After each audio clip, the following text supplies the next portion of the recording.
Is this thing on? Welcome back to Big Mouth and fancy seeing you here, and you are very welcome, my friends, and especially my enemies. Come in, sit down. So I'm going through YouTube, right? And I find this two-part video with Kevin Smith explaining about his experience writing Superman Lives. And I thought we could play the audio and just talk about this because actually listening to this is brilliant. Now, I knew what kind of happened, but just listening to this, I've never done a video about this. I was actually planning on doing a Doctor Who video, but anyway, we're going to have a listen to this. It's a two-part video. I'll be interrupting it, and we'll be discussing this because this also shows what a big problem making a Superman movie has been for so many years, and we need to have a listen to this. On the Time of the O'Brien comic books now, the situation, the true Hollywood story, if you will, with the Superman Lives, and whether it was you who didn't want Tim Burton to go down with it, or if he just wasn't happy with what you had done with it, or what your take was on it. For those of you who don't know, because this is going back a few years now, back in like 96, 97, at one point I was commissioned by Warner Brothers to write a script for a new Superman movie. And how it came about, I think, was that somebody saw Mallrats, somebody at Warner Brothers, some studio exec, and was just like, watched Brody and TS talk about the kryptonite condom. And they were like, this guy seems to know a lot about Superman. So I got called in for a meeting at Warner Brothers, and they said there's a couple of projects that you can rewrite, because at this point the script for Chasing Amy had started to circulate, and people were like, oh, he can write after all. So they were like offering me rewrite work. So I went into Warner Brothers and said, we have 3 projects we could throw your way. I said, all right, what are they? And they said, one is a remake of an Outer Limits episode called The Architects of Fear. The second is Beetlejuice Goes Hawaiian. To which I was like, really, didn't we say all we needed to say with the first Beetlejuice? Must we go tropical? And the third was a project called Superman Reborn, and that's what piqued my interest. I was like, Superman? You guys are going to make another Superman movie? And they said, we're thinking about it. I said, I would love to do that. And they said, well, that's a long shot. I can't give you that right here in the room. That has to go through a bunch of people because it's a big Warner Brothers franchise. So I said, well, what do I have to do? Whose fucking dick do I have to suck to get this job? And thankfully he didn't say his. But he said, you know what? Why don't you take the script home? We have a draft of it. Take it home, read it, and tell me what you think about it. So I said, all right. I read the script, and I was just like, this is fucking terrible. This is a horrible script. I mean, it was just really, really bad. It was kind of like the Batman TV show version of a Superman movie. Very campy. So I went back to Warner Brothers 2 days later and sat down with the dude, and he was like, what'd you think? I said, well, it was really quite bad. And he was like, well, bad meaning good? And I said, no, bad, just fucking terrible. And he's looking at me, and I'm just going on for about 5 minutes how bad the script is. And I was like, do you pay somebody to write this? Is this the writer of this script somebody's fucking cousin? Because who lets somebody write this script? You pay this dude? Can you get the money back? Because this is horrendous, dude, horrendous. And he was looking at me, nodding, and going, all right, well, thanks for coming in. So I left, and I was driving home. I got home, and I called my friend Walter, who's back in Jersey. He's a big comic book fan. And I was like, dude, I just went into Warner Brothers and told them their script for Superman sucked. Rebel, Jersey represent. Fuck Hollywood. And Walter's like, well, why didn't you just offer to write a better version? And I was like, because I hadn't thought of that. I said, fuck. But it didn't matter because the next day I got a call from my agent, and he was like, hey, they want to see you at Warner Brothers again. I said, really? All right. So I went back, and it was the same dude that I talked to originally, the same studio exec, and then there was another dude in the room with him. So I sat down with him, and the first guy was like, glad you came back. Do me a favor, tell him what you told me about Superman, about the script. And I was like, all right, bad, sucks, did your cousin write it, blah, blah, blah. Did that for about 5 minutes, and then they both just nodded at me quietly, and then they're like, all right, well, thanks for coming in. So I went back home. Next day, I got another call from my agent going, they want to meet with you at Warner Brothers again. I said, all right. Because I really didn't have much to do. So I go back into the room, and it's that dude, the second dude, and now there's a third dude in the room. And they're all in semicircle chairs, and they put me in one chair, and the first guy's like, tell the two guys, tell this guy what you told us about the Superman script. And I just imagined it as a real kind of water cooler situation. Like one dude's standing around the water cooler and somebody else was there as well getting some coffee, and he was just like, you should hear what the fucking Clerks dude said about the Superman script. And the guy's like, what'd he say? And he was like, well, you know what, fuck up, just bring him in.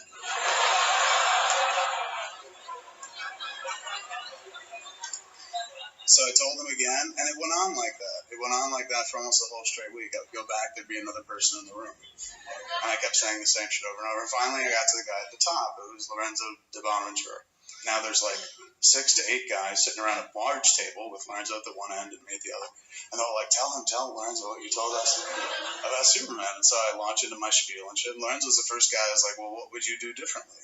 And I said, well, I hadn't thought about it, but I mean, I guess you could try this, and that. And he's nodding and shit. And he's like, well, you know what? We're going to give you a shot at it. And I said, all right, awesome. And he goes, it's pending approval of the producer. And I said, who's the producer? And they said, John Peters. I said, all right, what do I got to do? They're like, you got to go meet with him. I said, okay. Now, John Peters, if you don't know, he's a producer on movies like he was an exec producer or producer in Name Only on Rain Man. He was a producer on Batman. He was a producer on The Main Event, the Barbra Streisand boxing movie, which is how he got his start in the business. He used to be Barbra Streisand's hairdresser. And then one day he became a producer because in Hollywood, you just kind of fail upwards. So already there's a picture being drawn here, how crazy this situation is. They got little old Kevin Smith in, gave him a pick of what scripts he wanted to write. And obviously, this ordinary Joe wanted to write Superman. He's a comic book nerd. I love Kevin Smith because he's like you and me, and he's a talented guy who got an opportunity. I mean, nowadays, he's pretty much a studio's puppet where he just says he likes everything. But hey, why not? If the money's good and the opportunities are good, why not? We would do it, wouldn't we? Well, maybe not me. Why do you think I call myself Big Mouth? Anyway, let's continue. So anyway, I'm going to meet John Peters, and I go to his place, and he was hardcore producer on Batman. He was there every day. It was kind of his baby from beginning to end. And when you get to his house, it kind of shows because it's kind of like driving up to Wayne Manor. This is a big mansion through woods and shit like that, and it looks like there's a holographic cave to one side. So you get up and shit, and they bring you in, and he shows up, and he's wearing like short tennis shorts and shit, and he's kind of a built dude, but he's got a perfect head of hair, like well coiffed or coiffed. So I come down and sit down with him. He says, they tell me. By the way, this sums up Hollywood. He began being Barbra Streisand's hairdresser. And this is how it works in Hollywood. It doesn't matter what you know. It's who you know. And it's a closed house. And they just pretty much just give each other work. It's absolutely ridiculous that a hairdresser became someone who was making big decisions on Batman and Superman. But this is the business. You got to take on Superman? I said, I do. He said, let me hear it. I told him. After a while, I'm done. He's just nodding, looking at me, nodding. He goes, you know why you and me are going to do a good job on Superman? And I said, why? He's going, because you and me, we get Superman. You know why? I said, no. He said, because you and me, we're from the streets.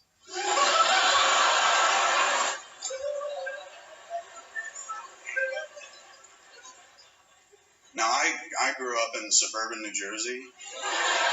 Never saw a black man until I was about 28. Like, I'm the farthest thing from the streets there are. You know, I grew up on a street, but not on the streets. And I'm looking at this guy going like, I'm from the suburbs, you're a hairdresser, neither of us are from the street. But I don't want to say that because, fuck it, I want the job.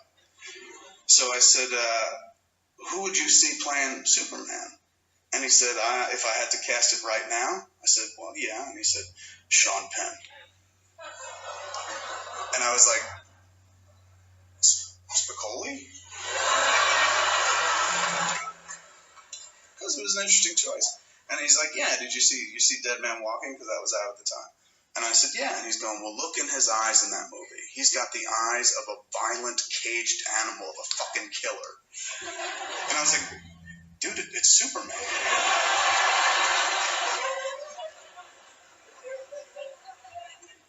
He's like, I got some directives for you. If you're going to move forward on the process, some things I want you to do and don't in the script. He's going 3 things. Okay, I said, all right. So 1, I don't want to see him in that suit. 2, I don't want to see him fly. And 3, he's got to fight a giant spider in the 3rd act.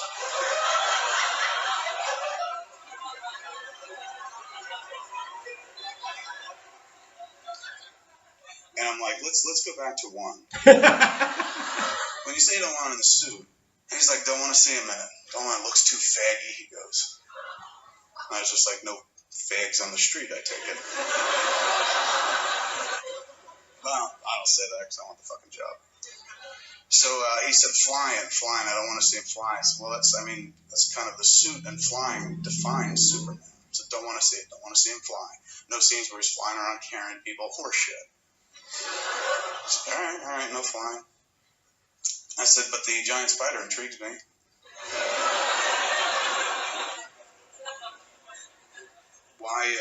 Why that? And he's like, do you know anything about spiders? I said, no. And he said, well, they're the fiercest killers in the insect kingdom.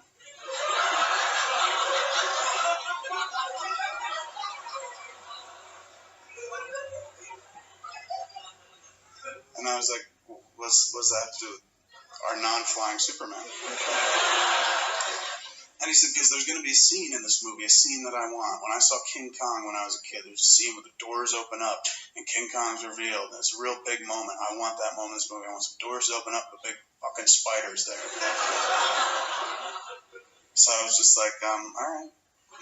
I'll get... Right, the second video is just loading up, and when it loads up, I'm going to pause it so we can have a chat to what we've just listened to there. Open up. Look, this is nuts. But let me tell you something that you probably already know, especially if you're Man of Steel fans. Now, of course, Christopher Nolan was given this big kind of Godfather role to kind of oversee the Man of Steel movie and kind of to a point the DCEU.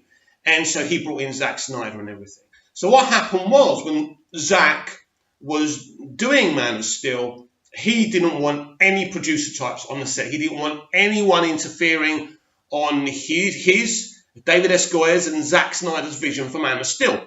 So literally, this crazy freaking producer John Peters wasn't allowed on the set. It was a big deal. But Chris, because he'd pretty much done the Dark Knight trilogy, he was royalty at Warner Bros. At that point. Whatever he said went.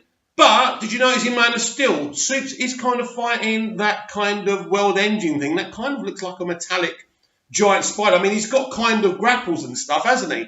Maybe that was down to Peters. That would be insane, wouldn't it? But look, it's absolute nuts. So let's listen to this final part of this video, right? The second part of it. And then I just want to talk about Superman and why Hollywood have found it so hard to give Superman what he deserves. And King Kong's revealed. It's a real big moment. I want that moment in this movie. I want some doors to open up with big fucking spiders there. So I was just like, all right, I'll give it a shot.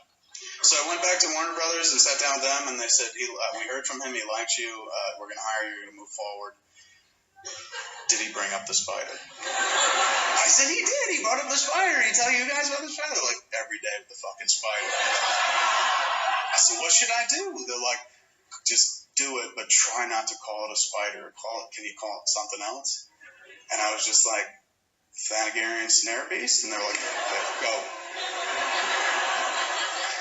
So I was ready to go start writing, and then I was told I had to write an outline first. And I was just like, what do you mean, an outline? I said, yeah, don't just write the script. You have to give us an overview of the story so we can approve the story so we can go write the script, and we need you to write an outline. I said, can I include dialogue? They said, yeah, go ahead. And then dialogue's about the only thing I know how to do, so I went home and wrote 80 pages. Just an 80-page outline with tons of dialogue and very few kind of prose passages. And so I turned it in, and I was in Los Angeles last time. I wanted to go back to Jersey. I turned it in. I say, I'm finished. I'm going to go back to Jersey and let me know what you guys think, and you can reach me back home. And they said, well, first off, this is 80 pages. And I was like, yeah, that's the outline. They're like, an outline is like 4 pages max. And I was just like, well, I just overcompensating because I grew up fat.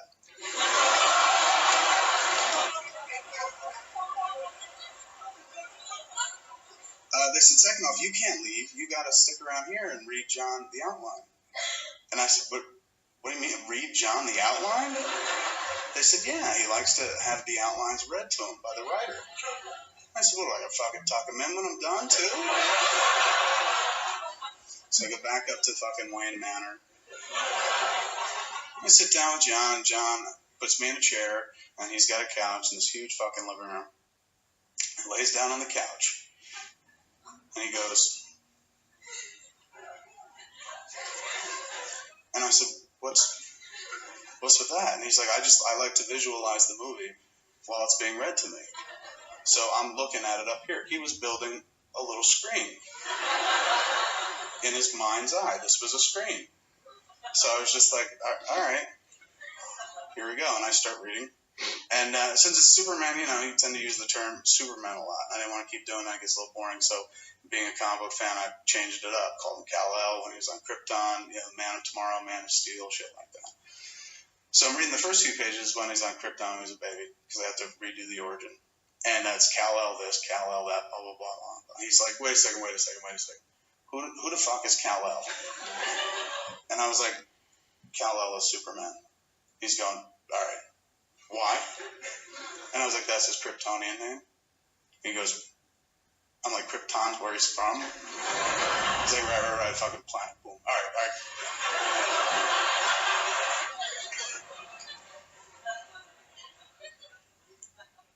Go. So I go back into it and shit, and I read it, and when I'm all done, he's like, all right, I think we got a movie here. He's going, the problem, though, you're missing some beats, some action beats. You need an action beat. Every 10 pages, something big has to happen. I said, well, what are you thinking about? He's like, well, it's just an example, like when you have a scene where Brainiac goes to the Fortress of Solitude looking for Superman. Superman's dead at this point. Hope I didn't spoil the movie for anybody. So Brainiac's looking for him in the Fortress of Solitude, and something should happen there. There should be a big fucking fight. I'm like, but Superman's dead at this point. He's like, I know, but can't Brainiac fight something else up there? And I was like, well, like what? He's like, what about like Superman's guards, his soldiers? And I'm like, why would Superman need guards? You know, he's Superman. And plus it's called the Fortress of Solitude.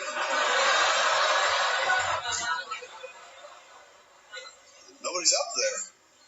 And he said, well, Jesus Christ. He's going, what about, where is this? In the Antarctic? I said, yeah. He's like, what about the polar bears? And I was like, polar bears? He said, yeah, have him fight some polar bears. Brainiac shows up, he's trying to get in the fortress. Polar bears come at him, and he just fucking kills one, and one runs away. Because we don't want to piss off the PETA people. And I said, do you want me to write a scene where Brainiac is razzling polar bears? And he says, yeah, you know anything about polar bears? And I said, no, I don't. He's like, polar bears are the fiercest killers in the animal kingdom.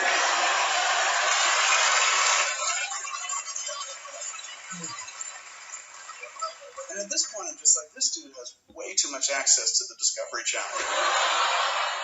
So I get done with my first draft, and I send it in, and they like it and whatnot. They start sending it off to people. They send it off to Nick Cage, Tim Burton. During this time, we have the premiere for Chasing Amy. I invite John, because I know this dude doesn't know anything about my work. In fact, I don't think anybody at Warner Brothers knows much about my work beyond having read the script for Chasing Amy. Because I was always afraid somebody at Warner Brothers would be like, we gave our fucking multi-million-dollar franchise to the Clerks guy? Like, he's going to turn in a script with fucking Clark, you know, jumping on Lois going, how many fucking dicks did you suck?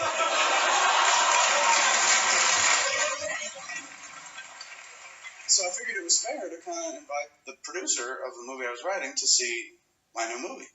So I said, we're having this premiere for Chasing Amy. You want to come? He said, yeah. He showed up, and I talked to him the next day on the phone. I said, what'd you think? He was going, interesting flick, which in Hollywood means I didn't like it at all. He's going, you know what I really like, though? He's going, the black guy, the gay black guy. I like that a lot. I like his voice. I said, yeah, Dwight, he's very funny. And he said, that's what we need in our movie. And I was like, you want Dwight to be in the movie? I know he'd fucking be happy to do it. He said, no, we just need that voice. We need that character, somebody like him in our movie. Can't Brainiac have a sidekick? And I was like, yeah, I guess. And he's like, give him a little robot sidekick and give him that dude's voice. I said, really? You want the robot sound like a gay black man? And he said, that's what this movie needs, is just a gay R2-D2. And at this point, the Star Wars movie wasn't re-released, and it opened up that previous weekend, made like $30 million and shit like that. And he had gone to see it again. So he was like, we need more shit like that in our movie. We need something that'll, like, we can make toys of and shit like that, like Chewie. We need Chewie in this movie. And I was like, you want me to just fucking write Chewie into the movie? Superman razzling Chewie? And he said, no, but just something like that. Like maybe Brainiac has a dog, and it's a little cute dog, and we can make a toy out of it. Because that's what it's about. We got to sell some toys off this movie. So that's what I need in this movie. I said, I don't really know if that's going to work. He said, don't tell me it's not going to work. I want my Chewie. And I was like, I got your fucking Chewie right here. But I don't say that because I like the job.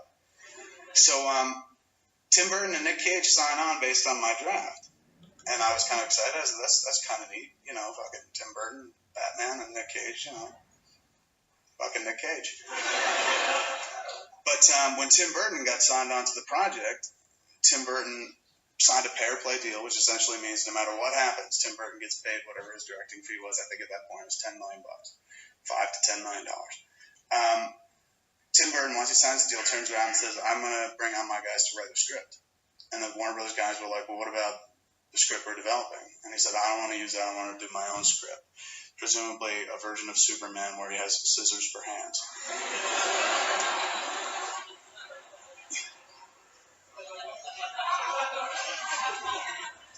So they turn around and they tell me, like, Kevin, we're kind of done. Tim wants to go another way with a new writer.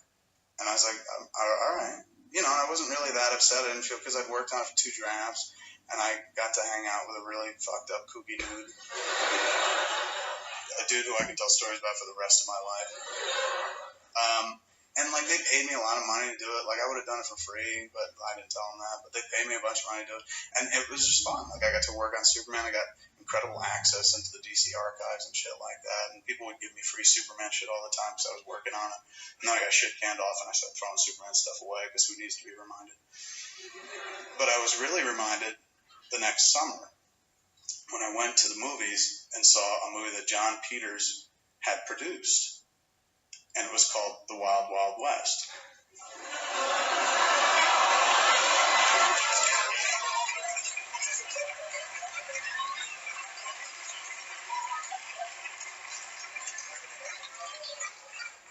So I'm sitting in the theater watching the movie. I'm like, good Lord, this is a piece of shit. But then all of a sudden, like a giant fucking spider shows up.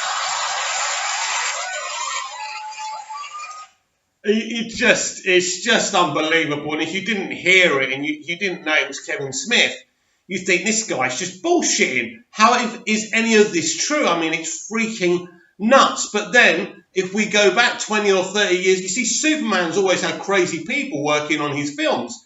Because I remember when Richard Donner went to meet Marlon Brando, and they went there and they sat with him. And basically Marlon started talking about the Kryptonians looking like bagels and making funny squeaky noises when they talk. And he was just coming up with some weird shit. And they're like looking at each other thinking this movie's going to bomb. But in the end, Richard Donner saved it and said, you know, Superman's been around for 50 years or whatever it was back then. You know, everybody knows what Jor-El looks like. And he was fine after that. But there's always been crazy people involved with Superman. And it's been a struggle. It really is, you know, I love this character. You know. This character is my heart and soul. You know, when I saw Superman the movie for the first time, it was everything to me. It meant everything. And I've carried the character with me. And I'm staggered, to be honest with you, that it's been such a struggle. I mean, I love Man of Steel, but it is still a really divisive film, as is Batman v Superman. We've had this discussion so many times. And I just feel to make a good Superman film now, you have to put all the elements together that make the famous elements. So, and this is why in my script he's nearly 1,000 years old, because then you can have him in the Action Comics suit. Because in the very first kind of comic, the Action Comics, he's not the pure-hearted kind of lovable guy that we remember and think of from Superman the movie. He's actually picking mine owners, you know, who are kind of mistreating their employees, picking them up by their clothes and, you know, chucking them around. He's doing that, the same thing with landlords who are abusing their tenants, you know. He's really kind of grabbing hold of them. He was kind of rough and ready Superman in the original comics. And, of course, he couldn't fly. So I think what you really need to do with a Superman film, and you could do it through the backflashes because he's so old in my story, is kind of represent these things. And then you've got him in the present day. And you know my story already. I'm not going to go over it. And I think this is what you really need. And I think these people just don't get it. And so in the end, ever since Superman the movie, Superman 2 is an okay movie, but they had all these problems with getting rid of Dick Donner. Superman 3, Superman 4, Superman Returns was a really kind of underwhelming film for so many people. Then, of course, Man of Steel was very, very divisive. So they've never had a Superman film since Superman the movie that's kind of got everyone together and pleased them. And this is why I feel that you have to marry the elements together that make Superman Superman. What made Superman Superman in 38, you know, and kind of the big moments. And then put it together to put your own story together and make everybody happy. And this is how I see it. This is just a ridiculous story. The most ridiculous thing about it, of course, is not a story. It's all true. And it's absolutely freaking crazy that this guy, Barbara Streisand's hairdresser, actually had his hands around Superman's neck. He had a stranglehold on his character, and it was up to him what was going on. That was crazy. I don't think he's involved anymore. At least I hope he's not involved anymore. But there's a little story from Kevin Smith. We'll never know if his Superman script would have worked in a film, but I think when you start casting Nick Cage as Superman, you've still got a big problem. And Tim Burton, although he reckons in the Superman Lives documentary that things weren't going to look as crap as they did when we saw those things on YouTube a few years back, but the reality is you've got to get the right elements in place. You've got to get the right people making these films. And I just don't feel that Tim Burton's a comic book fan. He's not a Superman fan. He doesn't understand the character. And what works for Batman is not necessarily going to work for Superman. Look, this is just part of the mess. Look at Justice League. Look where we are now with the Snyder Cut. It's no surprise these people have been messing up these characters for a long time. I'll see you again on the next video.